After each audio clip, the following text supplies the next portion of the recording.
have one of those long yoga straps, it will work with your band, it just won't be as pleasant. But if you have one of those long yoga straps, I'm going to cut this little part of our session out and make it really available so that you can watch this again. Make it as long as possible. 20 feet long. I'm going to take it behind the back so it's like at the bottom of your shoulder blades. Got that? Okay. Then lean forward so that it's still there. Make these ends pretty even with each other. Take your arms above, right, so now it's just on my back. Hold on to these edges. So far, so good.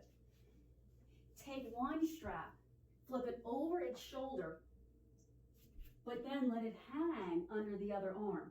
So you see, I just crossed it from one shoulder over to the other underarm. I should be able to see it hanging there. I know that was complicated. Press rewind to do it again. So then the other one, same thing. Over its same shoulder, whoop, but then under the other shoulder. So it's going on each shoulder, but on my back, it's an X. Reach through and grab those like parachute cord. You're gonna have to rewind that if this was confusing for you. You can stand up now, we're good. And then with these hands, pull. When we pull, the straps on the shoulders, pull the shoulders back and open. That's it. If your strap wasn't long enough, this isn't gonna work. If you're using the band, it's not quite as pleasant. Please don't get your hair caught in it.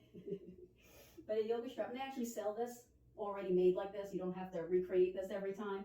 But some people will hold and buckle this in front, and they'll walk around their house, you know, and it just holds their shoulders back. So it gives us some relief in their shoulders.